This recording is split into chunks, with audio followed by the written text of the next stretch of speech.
Graça e paz, quarta unidade, matéria Introdução Bíblica.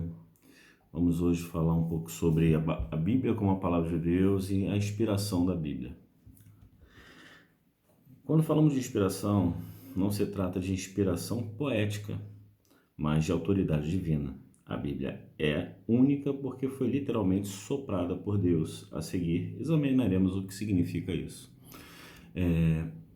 Na verdade, quando se fala em inspiração, essa palavra ela tem a substituição, ou seja, ela é sinônima de sopro de Deus. Inspiração divina, soprado por Deus, tá bom?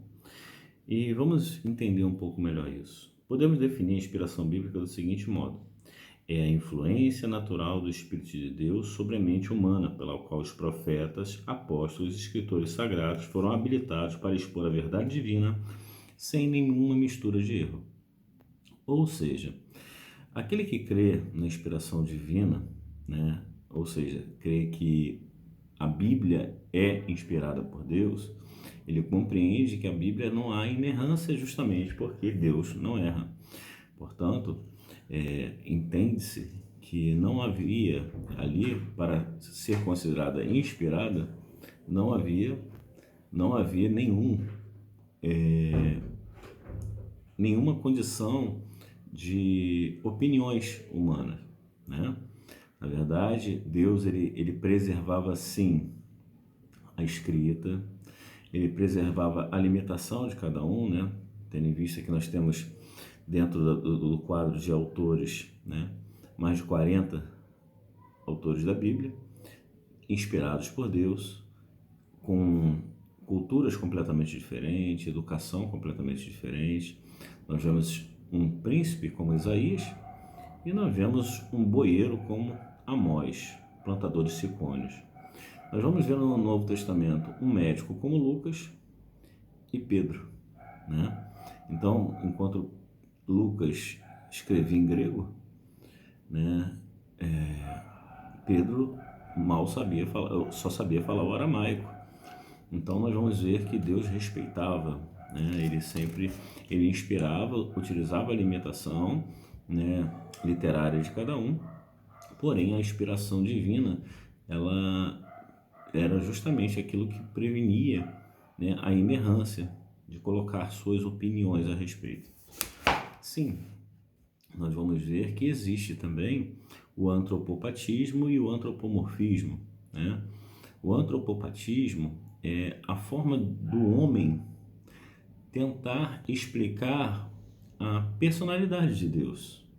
Quando ele fala a ira de Deus, né? Que Deus se irou, que Deus se arrependeu, é a forma do homem tentar explicar uma ação de Deus dentro da sua personalidade, mas utilizando aquilo que ele compreende, que é o quê?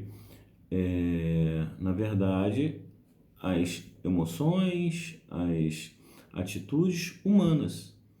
Então nós sabemos que não teria como ser diferente, porque Deus não tem como ser observado, ser estudado, né? O que nós sabemos de Deus foi aquilo que Ele nos revelou. E muitas das vezes, para classificar uma ação e uma atitude de Deus, utilizamos o antropopatismo, que é a forma do homem ver no homem como agir e transferir isso para Deus. Da mesma forma, o antropomorfismo, né? Que nós vamos ver que é a forma de Deus, do homem explicar também uma forma de Deus, como por exemplo, debaixo de suas asas estarei seguro. Ninguém nunca viu Deus e não sabe se ele tem asa, mas é uma forma do homem, tá? Passar que Deus é aquele que guarda, protege. Então o nome disso é antropomorfismo, tá bom? Entendendo isso, vamos dar continuidade. A causalidade divina. Nós vamos entender, né, que a causa é Deus, né? Ele é a causa principal. Mas também nós temos que dizer que a causa imediata dos textos escritos, né, é Deus. Porém, Deus usa também como causa o homem. O homem é a causa pela escrita e Deus é a causa da inspiração, a sua revelação. Então, a causalidade bíblica, ela pode ser resumida em dois atos.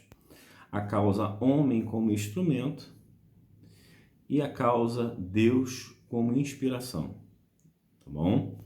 Então, nós resumimos a causalidade dessa melhor forma, da melhor forma possível, forma mais resumida possível, é assim, entendendo que a causalidade é dividida em duas partes, o homem como instrumento de Deus, como a causa instrumental, e a causa da inspiração, o Espírito Santo de Deus. Amém? E aí vamos ver que existe, dentro disso, nós vamos ver o quê? A mediação profética, né? Porque quando a gente coloca a causa homem como instrumento, né? Nós vamos ver que Deus utilizou diversas vezes dessa metodologia, né? Usando homens que foram chamados de profetas porque eles eram a boca de Deus, eles falavam, né? Eles passavam de forma oral as ordenanças de Deus e depois nós vamos ver que essas ordenanças de Deus saiu da passagem oral para a escrita, tá? E graças a isso, essa mediação profética nos alcançou, tá bom? Vamos dar continuidade aqui sobre a autoridade da escrita. O produto final da autoridade divina em operação por meio dos profetas como intermediário de Deus é a autoridade escrita que se reveste a Bíblia. Então, quando nós olhamos para a Bíblia, nós sabemos de uma coisa, que a Bíblia não é um livro comum, né? Quando nós começamos a entender sobre inspiração divina, quando começamos a entender sobre causalidade divina, quando começamos a entender sobre mediação profética, nós já começamos a entender que a Bíblia não é um livro comum, né? A Bíblia é a própria palavra de Deus, assim entendemos. Então, quando você entende que a Bíblia é a palavra de Deus, nós compreendemos que ela é a autoridade, ela possui autoridade. E vamos falar também da diferença entre inspiração, revelação e iluminação. Inspiração nós já aprendemos, né? É o sopro de Deus. Deus soprando a sua vontade, o seu querer, passando para o homem aquilo que seria escrito ou falado. A revelação é a vontade de Deus sendo exposta. E a iluminação é a compreensão dessa revelação. Então é dividido nessas três etapas. Inspiração é o sopro de Deus dentro da sua vontade. A revelação é ele mostrando a sua vontade. E a iluminação é compreendendo a vontade de Deus. Essas três etapas. A inspiração dos escritos originais e a inerrância, né? Na verdade, quando se fala em inerrância, por exemplo, tem o exemplo aqui de 2 Reis, capítulo 8, 26, que diz que Azarias tinha 22 anos. E nós vamos ver que depois do período babilônico, vamos ver Esdras escrevendo os crônicas, né? 22:2 diz que Azarias já tinha 42 anos. Então, na verdade, é uma questão de tradução, né? O povo vai saindo da Babilônia com uma nova língua também, o aramaico caldaico, e a gente vai entender que são discrepâncias que não trazem prejuízo para a interpretação, né? O contexto final do texto não traz prejuízo, ou seja, não há distorção. Então, qual é o que está certo, qual que está errado? A gente compreende que 2 Reis foi escrito primeiro, né? E Crônicas é uma cópia, ou seja, é um escrito novo. Então, ficamos com o original. Amém? A extensão da inspiração bíblica. E aí nós vamos, quando fala de extensão da inspiração, vamos ver os tipos de inspiração. Por exemplo, quando a gente fala em inspiração plena, é a Bíblia reivindicando que toda a sua totalidade é o que? Inspirada por Deus. Essa é a compreensão. Quando a gente fala sobre inspiração verbal, fica bem claro que a Bíblia também reivindica para si mesmo esta qualidade, ou seja, ela foi inspirada verbalmente. No texto clássico de 2 Timóteo 3,16 declara que as palavras do texto delas são inspiradas, né? Moisés escreveu todas as palavras do Senhor, como está escrito em Êxodo 24:4. O Senhor ordenou a Isaías que escrevesse num livro a mensagem eterna de Deus, Isaías 38. Jeremias recebeu esta ordem: não te esqueças de nenhuma palavra. Então nós vamos ver que a Bíblia também reivindica, né, a inspiração oral. A inspiração atribui autoridade à Bíblia. Sim, né, a inspiração atribui a autoridade à Bíblia porque você passa a compreender que a Bíblia não contém, e sim ela é a palavra de Deus. Vamos lá. A inspiração concede autoridade indiscutível ao texto ou documento escrito, disse Jesus.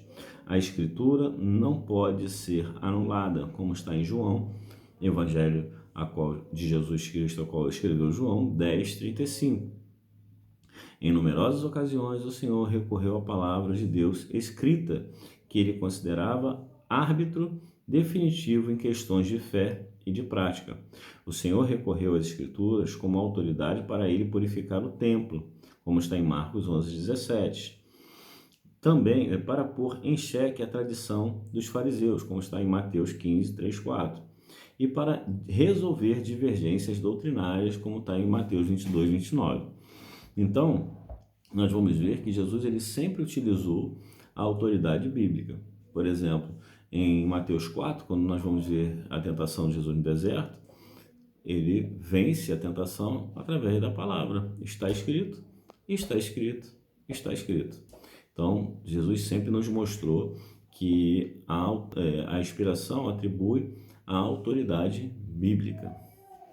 A inspiração no Antigo e Novo Testamento. O Novo Testamento, como também o Antigo, reivindica a virtude de ser escritura sagrada e escrito profético. De acordo com 2 Timóteo 3,16, novamente, toda escritura ela é inspirada, ainda que a referência explícita aqui refira-se ao Antigo Testamento. É verdade que o Novo Testamento também deve ser considerado escritura sagrada. Pedro, por exemplo, classifica as cartas de Paulo como parte das outras escrituras do Antigo Testamento. Em 1 Timóteo 5,16, Paulo cita o Evangelho de Lucas, referindo-se a ele como escritura, uma vez que as cartas de Paulo e os escritos de Lucas foram classificados como escritura sagrada por implicação direta do resto do Novo Testamento. Escrito pelos apóstolos também é considerado escritura sagrada.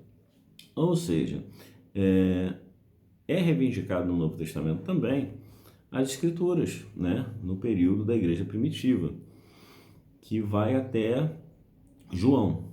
Ou seja, um dos requisitos para que algum livro ou epístola ou carta seja aceita no Novo Testamento, uma das condições, né, que deveria ser o estilo da escrita apostólica, ou seja, doutrina apostólica.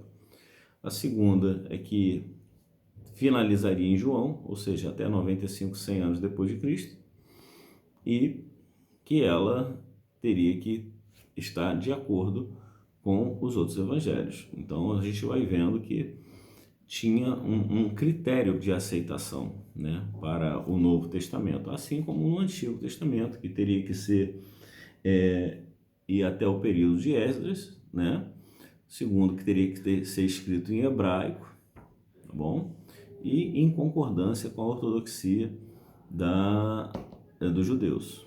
Esses eram os critérios para o cânon, né, do Antigo Testamento. A inspiração e variedade de fontes de gênero literários. Isso é o mais incrível, né? Nós vamos ver aqui a variação, como eu havia dito anteriormente. Nós vamos ver Deus usando um príncipe, como Isaías, e vamos ver no Antigo Testamento Deus usando Amós, um boieiro. No Novo Testamento vamos ver Deus usando um médico, como Lucas, e usando Pedro, um pescador. E nós vamos ver que dentro desse contexto, a inspiração é muito notória, né? Porque ainda que havia uma deficiência intelectual comparativa, né? Uma deficiência comparativa, nós vamos ver que não influenciou em nada de forma negativa para a execução da obra de Deus. Então Deus ele usa quem ele quer, no momento que ele quer e do jeito que ele quer, através do seu Santo Espírito, né? Vamos ver também o movimento teológico sobre a inspiração bíblica. E aí nós vamos ver o movimento do modernismo. O que o modernismo entende? O modernismo ele entende que a Bíblia não é a palavra de Deus, mas que ela contém. Ela contém a palavra de Deus. Ela não tem a sua totalidade. E aí é um pouco perigoso, porque nós vamos ver dentro da teologia liberal isso crescendo de forma contundente, né? Essa questão da Bíblia não ser e sim conter a palavra de Deus. Da mesma forma, nós vamos ver outras linhas, né? Como, por exemplo, a neo-ortodoxia. Mas voltando aqui no que contém, isso se deu também devido ao movimento do iluminismo, né? E nós vamos ver também que Soren Kierkegaard, ele vai ser o criador do existencialismo. E quando ele cria o existencialismo, ele faz um mal tão grande que esse mal alcança a nossa geração. E a gente vai ver a doutrina de Kierkegaard em muitos púlpitos, né? O que Kierkegaard faz? Ele torna a visão antropocêntrica e não mais cristocêntrica. Então a gente vai ver que Kierkegaard ele coloca, né, o existencialismo de forma que o homem agora ele rege seu caminho, o homem ele toma as decisões da sua vida, o homem é direcionado pelas suas escolhas. E isso você vai ver que nos púlpitos é exatamente isso que muitas igrejas estão pregando, né? Você é o dono da sua vida, você vai resolver suas questões, basta você acreditar e não recorremos mais ao dono da bênção. Então, a gente vai ver que o cristocentrismo está sendo substituído pelo antropocentrismo, o homem no centro de tudo. É um grande perigo. A gente vai ver que essa doutrina de Kierkegaard, ela alcançou o nosso século, alcançou a nossa geração e tem contaminado muitos púlpitos por aí. Já quando a gente pega dentro da ortodoxia, né, nós vamos ver que a Bíblia é considerada a palavra de Deus e não o que contém, né, ou torna-se a palavra de Deus, né? Porque, olha o que vai dizer aqui. Perdão.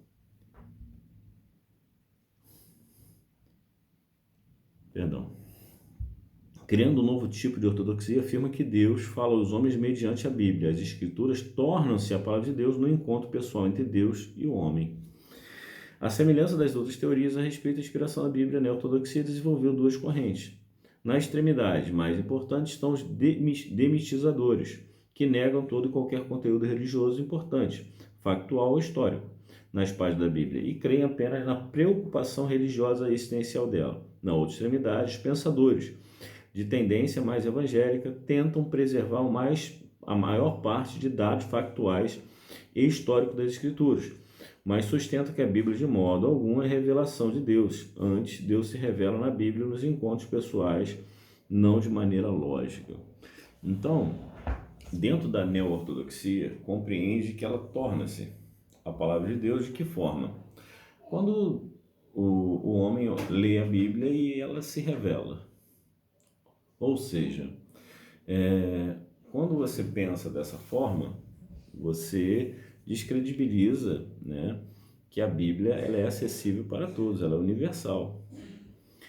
Não é um patrimônio somente dos espirituais. Não. Na verdade, é através da sua busca, da busca da palavra, que você vai ser espiritualizado. Então, dentro dessa teoria, né, vamos colocar assim, ela só vai se tornar a palavra de Deus no caso de um encontro, uma revelação. E não é bem assim. Nós vamos ver que muitas das vezes o que nos transforma é a palavra.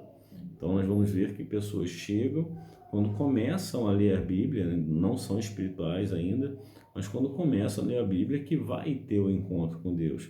E ela já é a palavra de Deus desde o momento da primeira leitura. Amém?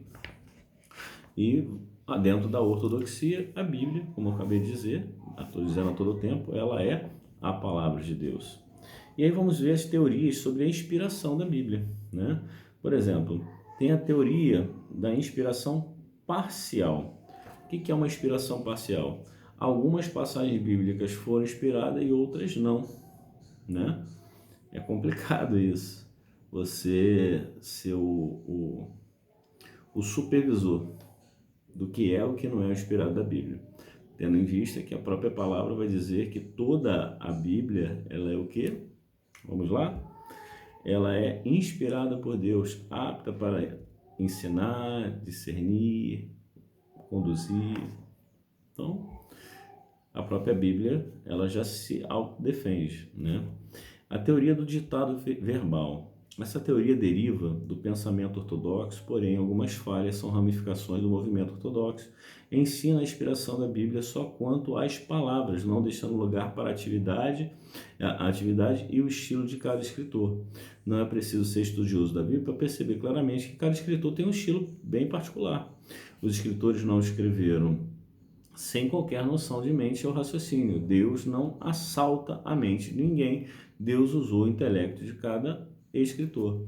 Por quê? Porque dentro dessa teoria, Deus foi ditando e o homem escrevendo. E isso não é verdade.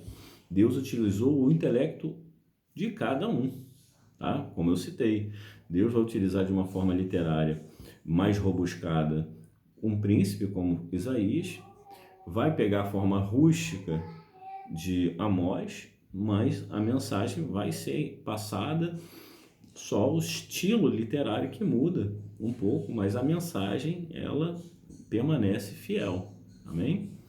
A teoria da inspiração natural humana, essa aqui é a mais herética, que coloca que a Bíblia ela foi escrita por homens, né? E homens com intelectual avançado, e aí coloca aqui até Sócrates, Shakespeare, pessoas com intelecto muito avançado, né? Não faz sentido, porque existem vários exemplos que não condiz com essa teoria. Teoria da inspiração divina comum, também é derivada da ortodoxia, mas se equivoca quando ensina que a inspiração do escritor é a mesma que temos hoje. Ou seja, eles compreendem que a inspiração bíblica, né, da inspiração divina comum, é a mesma do dia de hoje. Por exemplo, quando você vai pregar a palavra, e você estudou um texto, você vai pregar a palavra e recebe informações novas. É a mesma inspiração para eles. E a gente sabe que não é bem isso, tá? São inspirações completamente diferentes, né?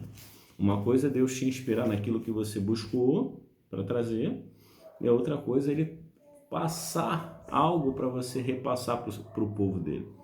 É diferente. Teoria correta da inspiração bíblica. Todas as partes da Bíblia são igualmente inspiradas. Houve cooperação vital e contínua entre os escritores e o Espírito Santo que os capacitava.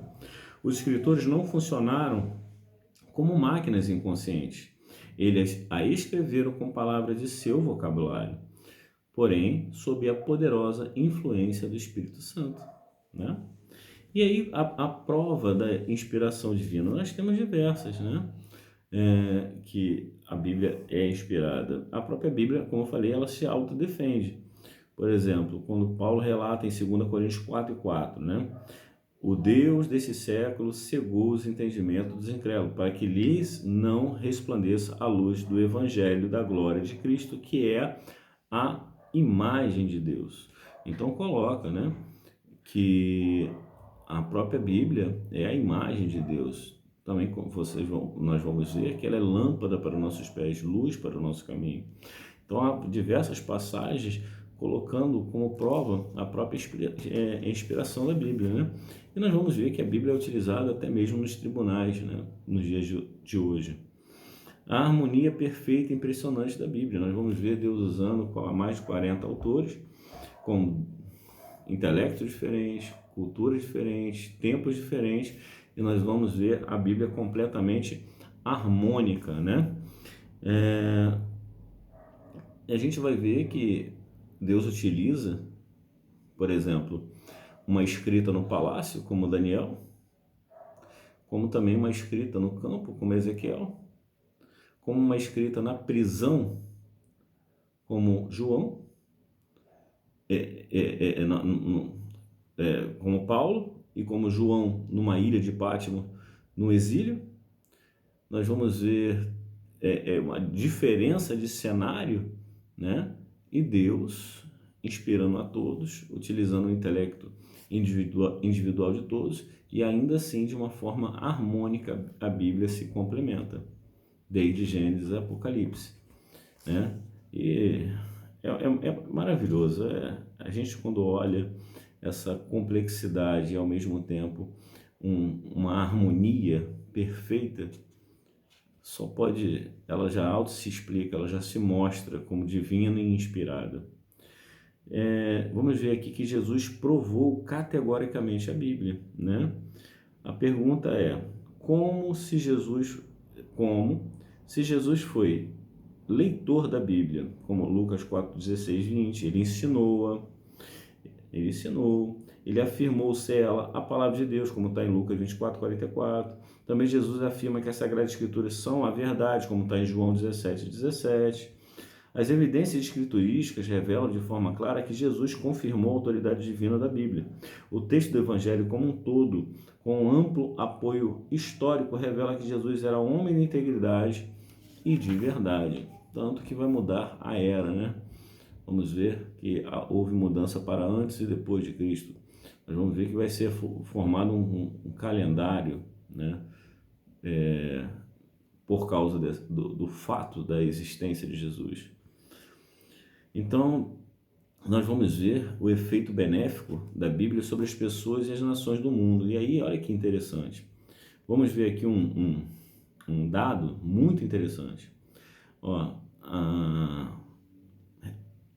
Países referência mundial são protestantes, mesmo que algumas pessoas se levantem contra esse fato. Perceba, a Inglaterra, 59% da população é protestante. A Nova Zelândia, 41% é protestante. A Suíça, 40% da população é protestante.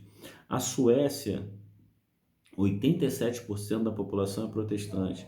Os Estados Unidos, 57% da sua população é protestante. Na Noruega, país nórdico, né? 88% da população é protestante. Na Alemanha, 43% da população é protestante. Na Austrália, 44% da população é protestante. Na Dinamarca e outro país nórdico, 89% da população é protestante. Na Finlândia, 85% da população é protestante. Na Islândia, 94% da população é protestante. Isso é o resultado da expansão da Bíblia. A Bíblia, onde ela chega, ela causa transformação, porque é regra de fé, né? É regra de fé, não é um livro qualquer, é uma regra de fé. Na verdade, é um manual de vida, né? E aí a gente vê que isso faz com que se torne o cumprimento, né? E de pregar o Evangelho a toda criatura. E a utilização da Bíblia para esse ide é incomparável o seu resultado. Então nós vamos ver nós vimos nessa quarta unidade, né, a importância da inspiração divina, a importância de entendermos que como é maravilhoso, né, esse nosso Deus, como Ele nos alcança, como Ele nos usa, como nós podemos ser ferramentas poderosas na mão do Senhor. Então, finalizamos a quarta unidade e vamos esperar que tem mais matérias pela frente. Bons estudos, fique com Deus.